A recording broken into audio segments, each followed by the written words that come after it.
उन्हाळा म्हटलं की कडक ऊन, घाम आणि गरमी आठवते. त्यामुळे अनेकांना उन्हाळा फारसा आवडत नाही. पण या ऋतूची एक खास गोष्ट म्हणजे खाण्याची मेजवानी. उन्हाळ्यात कितीही गरमी असली तरी आंबा, कैरी, फणस आणि जांभूळ यांसारख्या स्वादिष्ट फळांमुळे हा ऋतू खास वाटतो. मला आणखी एका फळभाजीमुळे हा उन्हाळा खास वाटतो. ती फळभाजी म्हणजे गावरान गवार. दुसरी जी गवार आहे ना ती वर्षभर बाजारामध्ये मिळते, पण ही गावरान गवार फक्त उन्हाळ्यामध्येच बाजारामध्ये मिळते. अशी ही गावरान गवार मी आणलेली आहे, पावशेर आहे. ती निवडून घेतलेली आहे आणि पाण्यामध्ये टाकलेली आहे. मिठाच्या पाण्यामध्ये 2 मिनिटे ही गवार भिजवायची आणि स्वच्छ धुवून घ्यायची.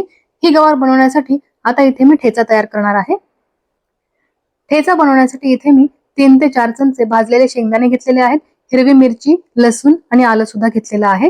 हे सर्व मिक्सरमध्ये वाटून घ्यायचं आहे. पाणी न टाकता याचं वाटण करायचं आहे आणि ठेचा तयार झालेला आहे. आता मी गॅसवरती कढई ठेवते आहे आणि कढईमध्ये तेल टाकून घेऊया.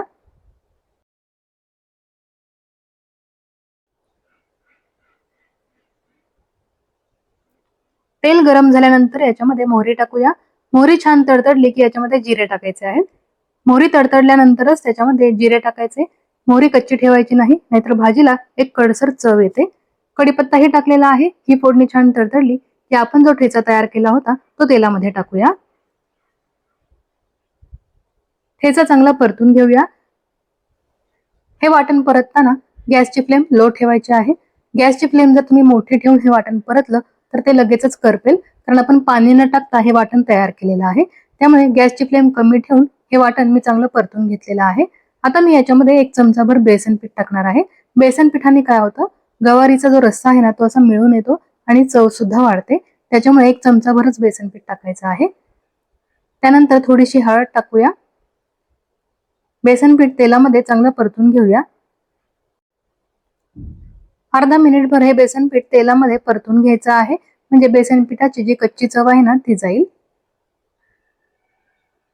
बेसन पीठ चांगलं परतून झालेलं आहे. ठेचाही चांगला परतलेला आहे. तेल सुटलेलं आहे बघा तुम्ही, आणि इतका खमंग सुगंध येतो आहे ना.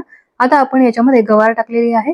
गवार स्वच्छ धुवून घेतली, पाणी निथळून काढलेलं आहे आणि गवार आपण तेलामध्ये टाकलेली आहे. चवीनुसार मीठ सुद्धा टाकलेलं आहे. आता गवार आपण तेलामध्ये चांगली परतून घेऊया.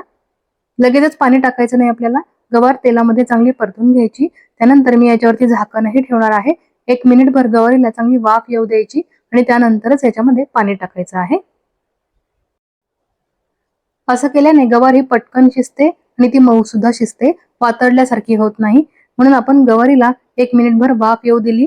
गॅसची फ्लेम एकदम कमी ठेवून एक छानशी वाफ येऊ दिली आणि त्यानंतर याच्यामध्ये पाणी टाकणार आहे.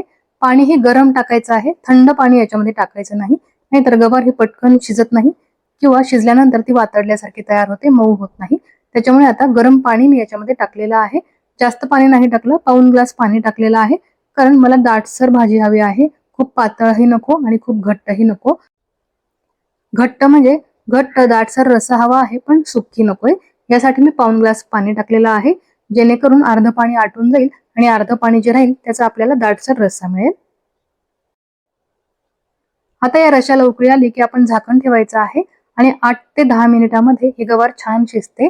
8 मिनिटे मी ही गवार झाकून ठेवली आणि शिजून घेतली आणि तुम्ही इथे बघू शकता अंगापुरता रस्सा तयार झालेला आहे, जसा मला पाहिजे तसा. गवार ही खूप गाळ करायची नाही, ती अगदी छान शिजवायची.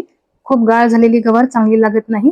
कच्चीही नाही ठेवायची आणि गाळही शिजवायची नाही. अशी बघा मध्यम ही गवार शिजायला पाहिजे. गवार ही अख्खी अख्खी दिसली पाहिजे अशी शिजवायची आहे. आणि हे तुम्ही बघू शकता हिरव्या मिरचीच्या ठेच्यातील गरमागरम गावरान झणझणीत गवार ही तयार झालेली आहे. गरमागरम ज्वारीच्या किंवा बाजरीच्या भाकरी बरोबर अतिशय भन्नाट लागते. पण तुम्ही ही चपाती बरोबरही खाऊ शकता, वरण भाताबरोबर तोंडी लावायला सुद्धा ही गवार अप्रतिम लागते. तर कशी वाटली ही तुम्हाला रेसिपी? आवडली आहे ना? आवडलीच असणार. तुम्हाला जर आजची आपली रेसिपी आवडली असेल तर व्हिडिओला लाईक करायला विसरू नका, शेअरही करा आणि चॅनलवरती नवीन असाल तर चॅनलला जरूर सबस्क्राईब करा, कारण अशाच साध्या आणि सोप्या रेसिपीज आपण आपल्या चॅनलवरती बघणार आहोत. आणि हो, बाजूची बेल आयकॉनही प्रेस करा, यामुळे तुम्हाला आपल्या चॅनलवरील नवीन नवीन रेसिपीचे नोटिफिकेशन हे लगेचच मिळणार आहे. चला तर मग अशीच मस्त रेसिपी घेऊन पुन्हा भेटूया. धन्यवाद.